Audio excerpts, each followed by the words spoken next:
Kita melihat bahwa hadis-hadis saling bertentangan satu sama lain. Namun, kita melihat bahwa sunnah tidak bertentangan satu sama lain dengan cara yang sama. Bahkan sunnah bukanlah sebuah konsep jamak.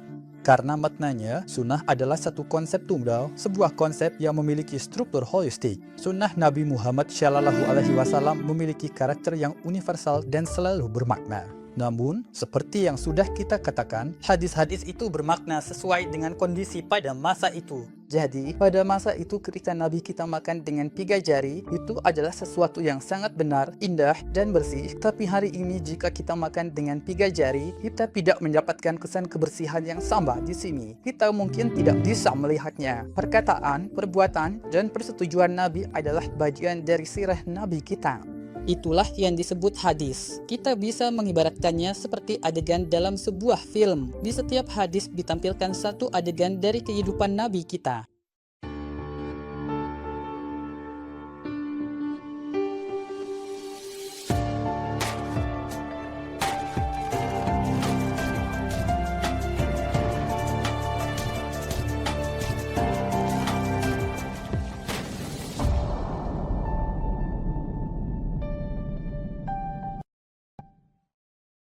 Salam untuk semua dari Istanbul Okulu. Pemirsa, kita akan melanjutkan pembahasan tentang metode pendekatan holistik dalam penetapan hadis. Hari ini narasumber kita hari ini adalah Dr. Mehmet Apaydin.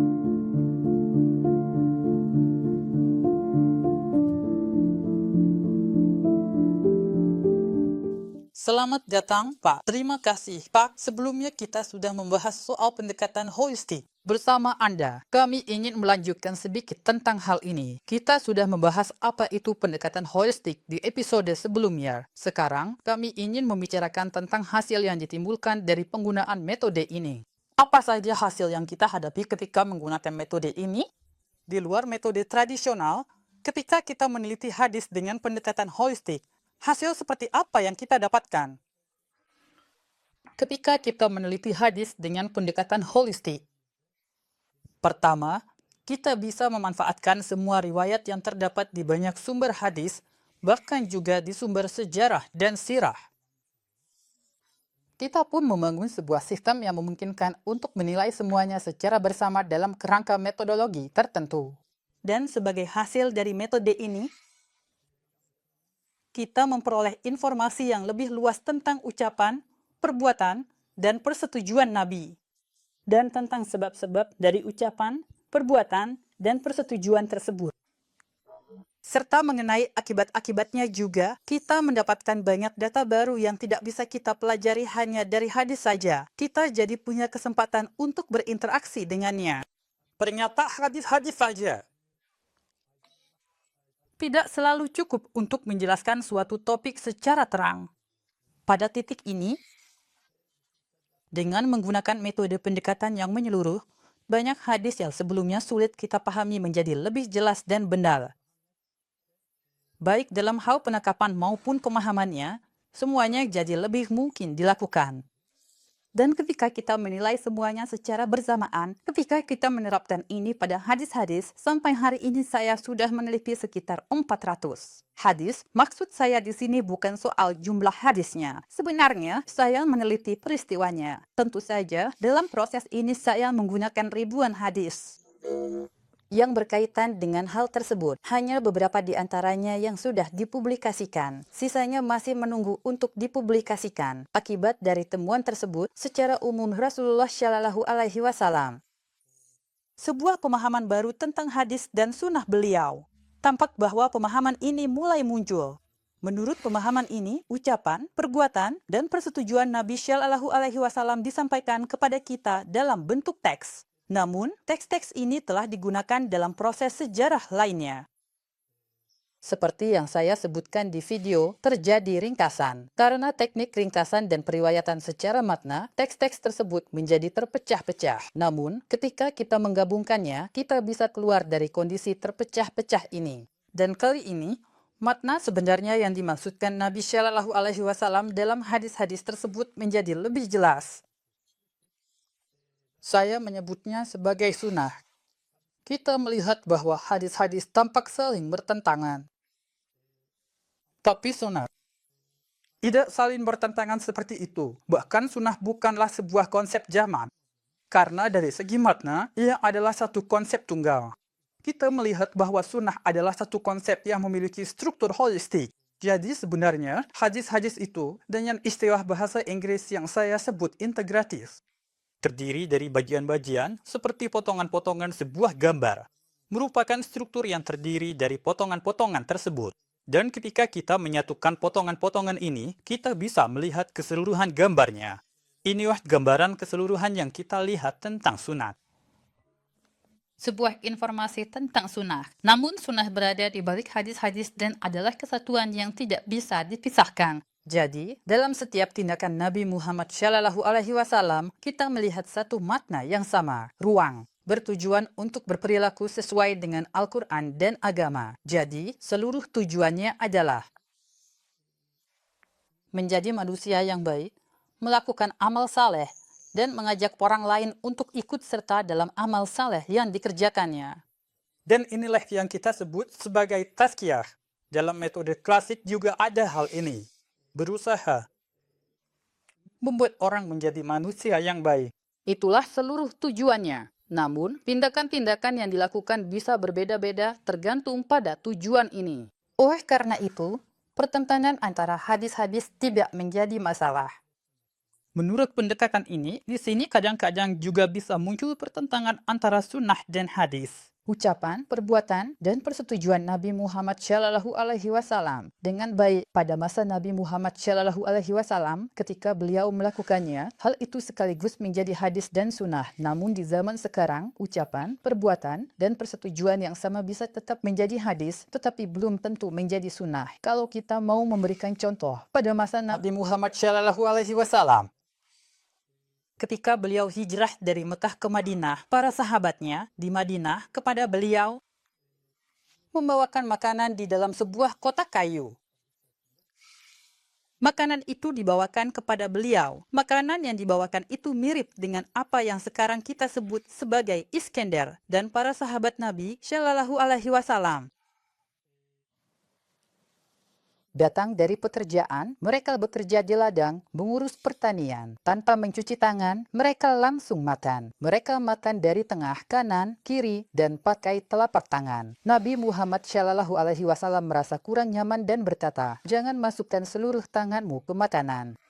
Jangan menyantap dari tengahnya, makanlah dari bagian depanmu, makanlah dengan 3 jari, dan jangan celupkan seluruh tanganmu ke dalam makanan," kata beliau. Para sahabat setelah makan bisa saja mengusap tangan mereka ke pakaian lalu berdiri. Nabi Shallallahu Alaihi Wasallam tidak menganggap hal itu benar. Beliau berkata, "Makanlah dengan 3 jari dan setelah makan jilatlah jari-jarimu." Jadi, hadis menyebutkan bahwa Nabi kita makan dengan 3 jari dan setelah makan beliau menjilat jari-jarinya. Nabi Muhammad Shallallahu Alaihi Wasallam melakukan hal ini dan telah sampai kepada kita melalui banyak riwayat. Saat ini, jika salah satu dari kita pergi ke restoran dan makan dengan 3 jari, kita berarti menerapkan hadis Nabi secara persis. Namun, kita justru berada dalam posisi yang benar-benar bertolak belakang dengan sunnahnya. Karena pada masa itu, ketika Nabi makan dengan 3 jari, para sahabat merasa kagum kepadanya. Perilaku yang beliau lakukan sangat dihormati dan istimewa. Dan itu adalah perilaku yang sangat bersih dan terhormat. Namun, sekarang, meskipun secara tampilan kita makan dengan 3 jari seperti yang dilakukan Nabi, maknanya tidaklah sama. Sebaliknya, justru perilaku kita saat ini mirip dengan apa yang dulu dilakukan para sahabat yang saat itu dikoreksi dan ditegur oleh Nabi. Dalam konteks ini, hadis dan sunnah. Akan tetapi, keduanya justru menjadi bertolak belakang. Menurut pendapat saya di sini, seseorang sebaiknya tidak pernah mengamalkan hadis secara langsung, melainkan harus menjadikan sunnah sebagai dasar. Sunnah Nabi Muhammad SAW memiliki karakter yang universal dan selalu relevan. Namun, seperti yang sudah saya katakan, hadis itu bermakna sesuai dengan konteks zamannya. Jadi, pada masa itu ketika Nabi kita makan dengan 3 jari, itu adalah sesuatu yang sangat benar, indah, dan bersih. Namun hari ini, ketika kita makan dengan 3 jari, kita mungkin tidak melihat kesopanan yang sama di sini. kita tidak dapat melihat. Tentu saja, bukan berarti hari ini kita harus selalu makan dengan sendok. Artinya pada waktu tertentu, situasi tertentu, hal ini bisa berubah. Ada pepatah dikenal masyarakat kita. Ayam, ikan, kepala dimakan dengan tangan. Bisa saja ada situasi seperti ini. Kita makan bersama keluarga di tempat privat. Kita pergi ke tempat. Kita tidak menemukan sendok. Dalam kasus ini, lagi-lagi Nabi makan dengan 3 jari. Kita bisa mengingat hal itu. Jadi, di sini bentuk atau cara tidak boleh pernah. Tidak dapat menggantikan sunat. Hadis-hadis Nabi Shallallahu Alaihi Wasallam menyampaikan kepada kita bentuk-bentuk yang dilakukan Nabi, sedangkan sunnah adalah sesuatu di balik itu. Perkataan, perbuatan, dan persetujuan Nabi merupakan bagian dari perjalanan hidup Nabi kita. Ini adalah hadis-hadis. Kita bisa mengibaratkannya seperti adegan-adegan dalam sebuah film. Jadi, di setiap hadis sebenarnya ada satu adegan dari kehidupan Nabi kita yang disampaikan. Ketika kita menggabungkan semua adegan ini, maka akan muncul sirah, biografi Nabi Tipat Rumkat. Lalu, apa itu sunnah? Sunnah adalah apa yang kita rasakan ketika keluar dari bioskop setelah menonton film itu. Ketika kita menonton sebuah film, jika kita mencoba mengulangi dialog-dialog dalam film itu di jalanan, atau menirukan ucapan para aktor di jalan, biasanya orang akan menganggap kita gila.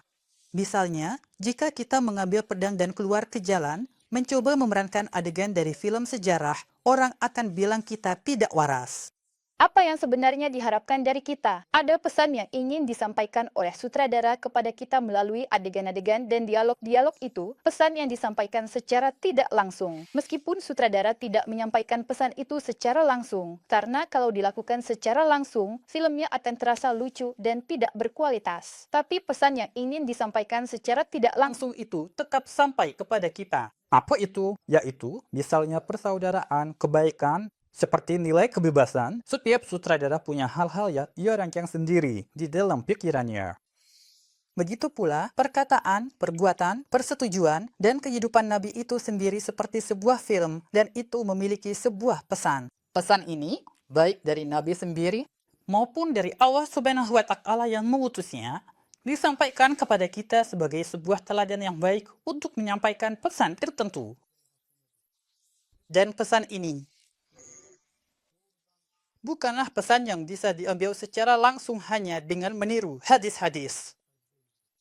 Sebaliknya, orang yang menerima pesan itu dalam kehidupannya sendiri, seperti seseorang yang baru keluar dari bioskop setelah menonton sebuah film. Jika seseorang melanjutkan hidupnya setelah itu, maka seseorang yang telah membaca hadis-hadis Nabi Shallallahu Alaihi Wasallam, memahami dan menghayatinya, serta mempelajari sunnah dan sirah beliau, juga akan melanjutkan hidupnya sebagai seseorang yang telah menghayati hal itu. Dan inilah yang kita sebut sebagai teladan yang baik atau uswatun hasanah yang benar-benar terwujud. Ustaz, menurut saya Anda telah memberikan penjelasan yang sangat baik dengan contoh yang bagus. Penjelasan Anda sangat baik, membuatnya lebih mudah dipahami bagi kami. Di sini kita membicarakan perbandingan pada masa itu di wilayah itu. Jika pada masa itu, di tempat di mana semua orang makan dengan tangan, makan dengan 3 jari adalah perilaku yang sangat sopan, maka hari ini, makan dengan garpu dan pisau di restoran juga berarti menunjukkan kesopanan yang sama. Dan di sini sebenarnya, jika kita fokus pada kebajikan sebagai perilaku yang lebih baik sesuai dengan kondisi zaman itu, Anda sedang membicarakan penjelasan perbandingan tentang perilaku yang lebih baik, lebih bermoral, dan lebih beretika. Setidaknya itu yang saya pahami. Ya, maksud saya di sini tentu saja, kita tidak hanya membicarakan soal makan untuk umat muslim, ada juga hal-hal lain dari Nabi. Selain itu, tidak harus setiap hadis atau tindakan Nabi dilakukan oleh beliau sendiri. Sebuah peristiwa misalnya, ketika setiap perilakunya mencerminkan hal-hal ini, saya sebut bagian dari metode pendekatan normatif. Saya menyebutnya hikmah, kebajikan, dan karisma. Sunnah Nabi Islam memiliki karakter yang bisa dirangkum dalam 3 parameter, hikmah, kebajikan, dan karisma. Setiap kali kita melakukan suatu perbuatan, yang pertama harus mengandung hikmah. Artinya, pekerjaan itu harus dilakukan sebagaimana mestinya. Kedua, harus merupakan perilaku yang bermartabat dan terhormat. Ketiga adalah karismatik. Artinya, harus baik dan indah sehingga bisa memengaruhi orang lain. Setiap perilaku yang kita lakukan dengan 3 parameter ini akan sesuai dengan sunnah. Jadi, jika kita melakukan tindakan kita sesuai dengan 3 parameter ini, kalender nubuatan. Artinya, kita memperlihatkan perilaku yang pantas. Sama seperti para sahabat, bagaimana mereka? Misalnya, ketika mereka melakukan suatu tindakan di zamannya, jika Nabi Muhammad SAW menyukainya, jika itu menjadi sunnah, menjadi hadis di masa Nabi, maka hari ini juga, jika kita melakukan perbuatan, dan itu indah sesuai dengan sunnah, maka perbuatan itu memang akan menjadi perilaku yang sesuai dengan sunnah. Jadi, tidak harus sebuah perbuatan itu diulang dalam sebuah hadis. Lalu, Pak Ustaz, bagaimana seharusnya kita melihat perbedaan di sini? Maksud saya, contoh yang Anda sebutkan tadi adalah perilaku sehari-hari, kehidupan sosial, ada juga ibadah. Bagaimana dengan ibadah pada masa itu dan penerapannya di masa sekarang? Apakah kita juga harus membuat perbedaan di sini berdasarkan hadis dan sunnah? Atau, seperti yang Anda sebutkan, lebih baik kita tidak terlalu terpaku pada hal-hal formal dan lebih fokus pada makna di baliknya? Lalu, bagaimana seharusnya kita memandang ibadah di zaman modern ini? Secara pribadi, saya berpikir bahwa tidak ada satupun yang seharusnya dipisahkan dan saya telah menyimpulkan hal tersebut juga dalam riwayat-riwayat.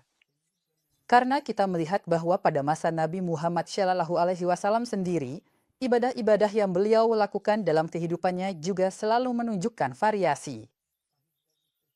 Secara umum, jika kita memilih riwayat-riwayat yang sahih dan memilihnya dalam kerangka mazhab tertentu, mungkin akan tampak seolah-olah ada satu bentuk ibadah yang khas. Namun, menurut temuan kami, ketika kita melihat bahwa riwayat-riwayat yang lemah dan banyak riwayat lain yang terdapat dalam berbagai sumber sirah dan sumber lainnya juga merupakan riwayat asli, maka sebenarnya ibadah-ibadah Nabi Muhammad SAW tidaklah seperti yang selama ini diduga. Tidak bersifat periodik, sistematis, dan dalam bentuk yang tetap, melainkan selalu berubah-ubah sesuai dengan situasi, waktu, dan kondisi, serta dalam kerangka perbedaan tersebut. Kita melihat bahwa Nabi Muhammad SAW memiliki gaya beribadah yang jauh lebih fleksibel dalam hal bentuk ibadahnya.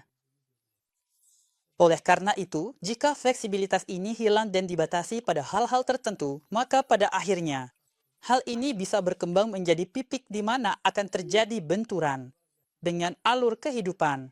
Pada masa Nabi Muhammad SAW, masalah ini tidak muncul karena Nabi kita selalu mengubahnya. Misalnya saat berpuasa Nabi Muhammad SAW bepergian dan membatalkan puasanya.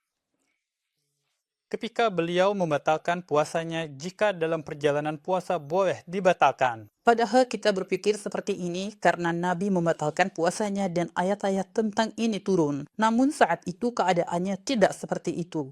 Pada waktu itu, para sahabat menolak hal ini. Misalnya, mereka berkata, kami tidak ingin membatalkan puasa. Di kesempatan lain, ketika Nabi melakukan tindakan berbeda, beliau kadang menegur para sahabat dengan berkata, hai orang-orang durhaka, hai pembangkang, lakukan begini dan begitu. Pernah juga beliau menegur mereka seperti itu. Kenapa? Karena Nabi kita awalnya melakukan sesuatu, lalu mulai melakukan hal yang berbeda. Namun jika dilihat dari pendekatan yang terlalu formal seperti itu, beberapa sahabat yang berpikir seharusnya tidak seperti itu, tidak ingin melakukannya dengan cara tersebut. Hal ini juga berlaku untuk zaman kita sekarang. Kita di masa kini harus menilai sunnah dalam kerangka ibadah kita juga. Dan kita harus bertindak sesuai dengan kondisi yang ada saat ini. Jadi, pada titik ini, tidak harus selalu seperti yang disebutkan dalam hadis. Daripada bertindak seperti itu, saya tetapkan hal ini dengan bermusyawarah di antara kita. Sama seperti ijma, para ulama terdahulu menurut saya ijma yang sebenarnya seperti ini dengan bermusyawarah bersama. Kita bisa melaksanakan bentuk-bentuk ibadah tertentu dengan cara-cara tertentu. Sebagaimana, kalau Anda ingat pada masa pandemi, kita memberi jarak 1,5 meter atau sekitar 1,5 meter. Saya tidak ingat persisnya. Saat itu, kita memberi jarak dan mulai melakukannya seperti itu. Pada awalnya, ketika kita melakukannya seperti itu, terasa aneh. Tapi lama-kelamaan menjadi hal yang biasa. Bahkan sekarang, karena itu, barisan sholat jadi tidak rapat lagi. Para imam terus-menerus mengingatkan agar barisan sholat dirapatkan. Jadi, menurut saya, hal ini juga berlaku untuk ibadah-ibadah lain. Guru saya. Lalu, dengan begitu banyak kelonggaran, bagaimana agama akan memberikan batasan kepada kita? Jadi, kalau semua ibadah kita longgarkan seperti ini, kalau kita keluarkan dari kerangka aturan tertentu dan memberikan kebebasan untuk bertindak berbeda sesuai situasi, lalu apa yang akan membatasi kita? Sekarang, ini tergantung pada cara kita memandang agama. Kami religius. Hanya dari segi bentuk-bentuk ibadahnya, maka agama akan kita lihat secara rinci dan kalau kita turunkan ke semua gerak-gerik kehidupan, bahkan sampai langkah-langkah kita saat pergi ke kamar mandi, wajar saja kalau kita berpikir seperti itu. Namun, dalam kehidupan Nabi Muhammad SAW, agama tidaklah seperti itu. Spesifik, bukan sebagai sesuatu yang menentukan segalanya, melainkan Nabi Muhammad SAW. Langkah-langkah, gerakan, dan perilaku yang beliau tunjukkan itu diarahkan oleh kita melihat bahwa ada sebuah konsep, ada sebuah makna di baliknya. Artinya, kepada Nabi Muhammad SAW tidak diturunkan daftar perilaku seperti itu. Nabi kita secara langsung melakukan hal-hal tertentu dengan cara tertentu.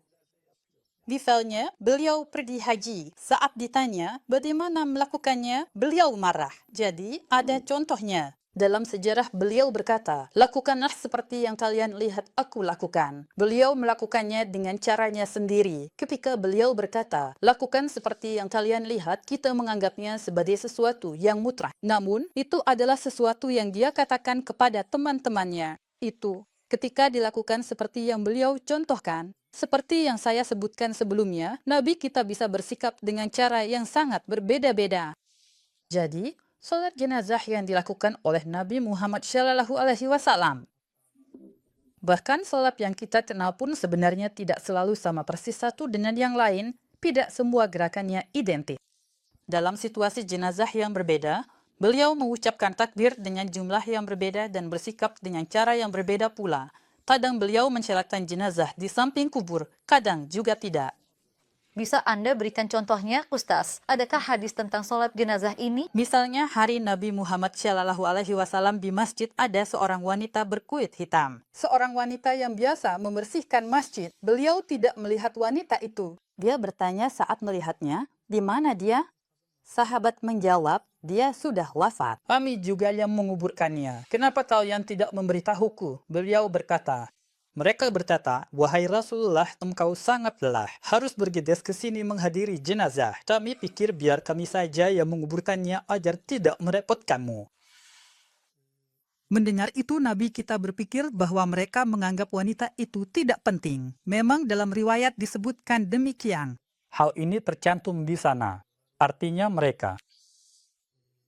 mereka meremehkan wanita itu, lalu Nabi Muhammad SAW mengumpulkan para sahabatnya. Beliau bertanya, di mana wanita itu? Di mana kalian menguburkannya? Beliau pergi dan memimpin sholat jenazah di atas makamnya bersama para sahabat.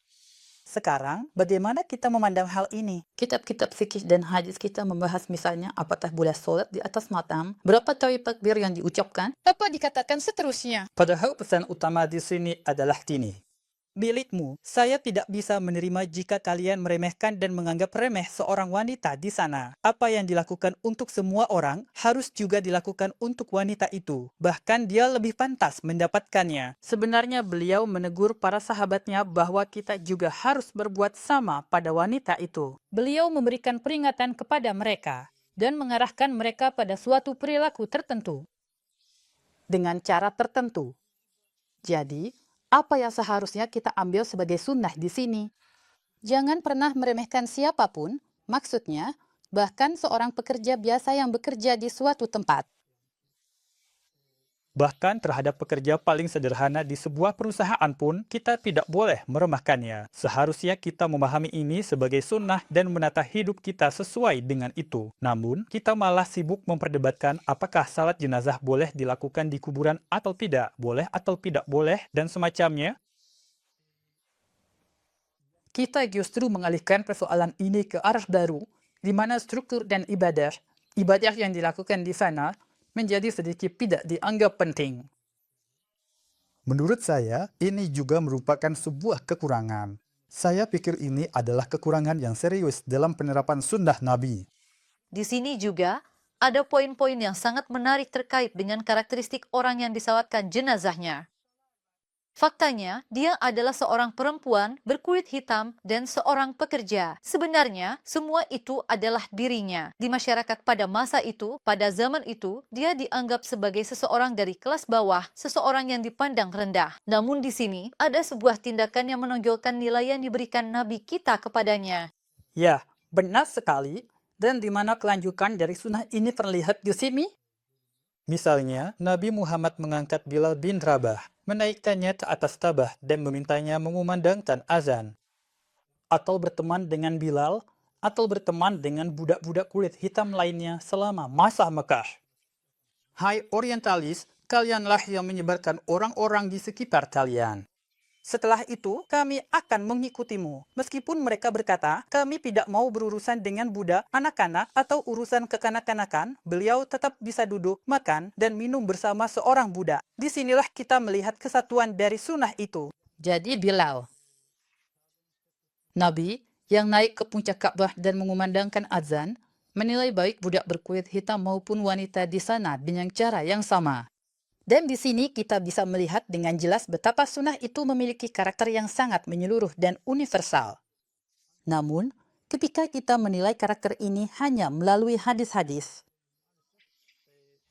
Kita melewatkannya. Ya, memang ada kontradiksi. Dalam sunnah tidak ada kontradiksi lagi, tapi dalam hadis ada situasi bertentangan. secara alami, maksud saya adanya kontradiksi itu, kenyataan bahwa ada kontradiksi tidak berarti bahwa sunnah di baliknya atau hal yang mendasarinya itu bertentangan. Atau misalnya, katakanlah di situ tentang perempuan itu. Saat sedang menyalatkan jenazah di makamnya, sahabat lain meninggal dan dimakamkan. Misal, saya contohkan, tidak ada info soal ini. Kalau ditemukan, hasilnya bisa berbeda. Saat putri Nabi, Ruqyah, meninggal dunia. Saat itu Nabi kita sedang berada di Perang Badar. Hasrat Utsman yang memakamkannya. Nabi kita baru datang ke Madinah sekitar 4-5 hari kemudian. Secara logika, apa yang kita harapkan kalau berdasarkan hadis, sebagaimana beliau pergi ke pemakaman perempuan itu dan menyalatkan jenazahnya di kuburannya, kita juga berharap beliau melakukan hal yang sama untuk Ruqyah. Namun dia tidak melakukannya padanya. Sekarang, di sini sebenarnya kedua hadis ini secara logika terlihat seperti saling bertentangan. Tapi secara makna, keduanya tidak bertentangan. Karena terkait Ruqyah, tidak ada klaim atau kemungkinan seperti itu. Tidak perlu pertunjukan di sana. Tidak ada pesan yang harus beliau tunjukkan kepada masyarakat. Apapun yang beliau lakukan, kalau sudah menyalakan jenazah di sana, ya sudah, tidak ada gunanya lagi membawa jenazah itu ke hadapan orang-orang. Ya, di sini kita memang harus fokus pada pesan-pesan di balik peristiwa tersebut. Lalu, Pak Ustaz, dengan riwayat-riwayat yang Anda tambahkan dalam penelitian Anda, jumlah hadis-hadis ini sebenarnya jadi cukup banyak. Karena saat ini, ada jumlah tertentu hadis yang dianggap sebagai hadis sahih. Tapi dengan tambahan yang Anda masukkan dalam penelitian Anda, jadi ada perbedaan tertentu di antara keduanya. Bagaimana Anda memandang hadis-hadis yang jumlahnya bertambah karena riwayat tambahan yang Anda gunakan itu? Maksudnya, bagaimana seharusnya kita melihat perspektif ini? Sekarang, secara umum, pada masa Nabi Islam, ketika terjadi suatu peristiwa, misalnya ada satu kejadian. Misalkan ada 4 sahabat yang meriwayatkan peristiwa ini. Maka peristiwa yang sama menjadi 4. Jika setiap dari keempat sahabat ini diriwayatkan lagi oleh 4 orang lainnya. Artinya, bayangkan setiap sahabat itu menyampaikan kepada 4 orang. 16 buah riwayat yang muncul. Jadi, meskipun pada masa Nabi Muhammad SAW hadis hanya 1, jumlahnya bertambah lama-lama. 1, 4, 16, 64, dan seterusnya. Tentu saja, tidak semuanya seperti itu. Ada juga yang hanya diriwayatkan oleh 1 sahabat, tapi bagaimanapun juga jumlah hadis terus bertambah seiring waktu. Menurut perkiraan pribadi saya, pada masa Imam Bukhari, ada sekitar 2 hingga 2,5 juta jalur periwayatan hadis yang beredar di dunia. Artinya, berbagai versi hadis beredar melalui perawi-perawi yang berbeda. Diceritakan bahwa Bukhari mengumpulkan dan menghafal sekitar 600.000 jalur periwayatan tersebut.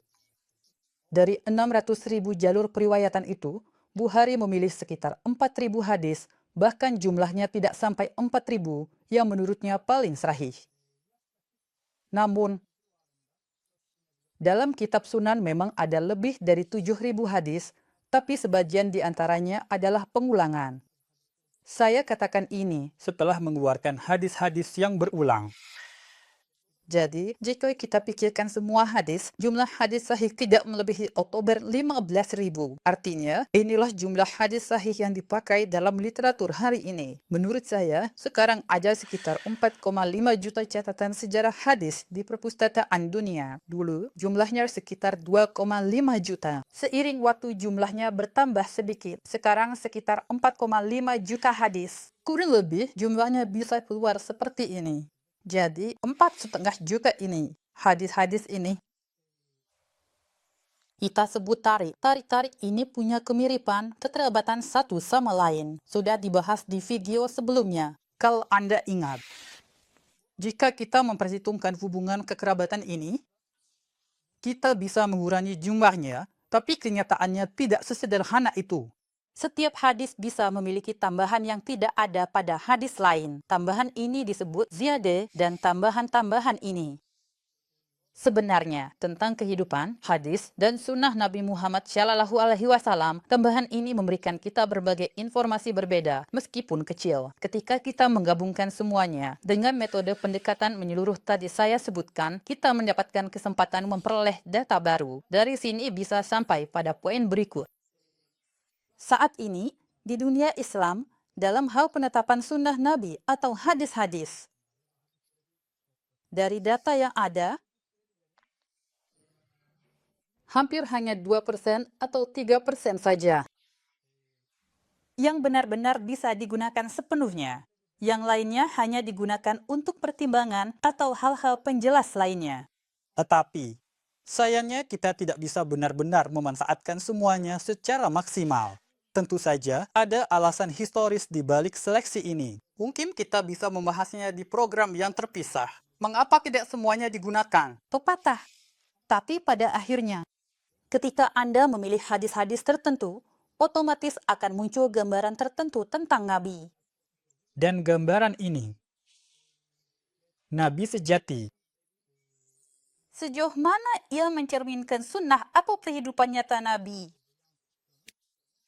Bisa Anda nilai sendiri. Artinya, ada kekurangan tertentu yang muncul dan melalui kekurangan ini, banyak pertanyaan pun muncul, dan pertanyaan-pertanyaan ini juga berkaitan dengan isu-isu yang saat ini diperdebatkan, baik oleh para orientalis maupun oleh berbagai kalangan lainnya. Jadi, untuk memahaminya baik, kita butuh lebih banyak. Kajian ini bagian dari upaya itu. Terima kasih atas komentar Anda. Terima kasih.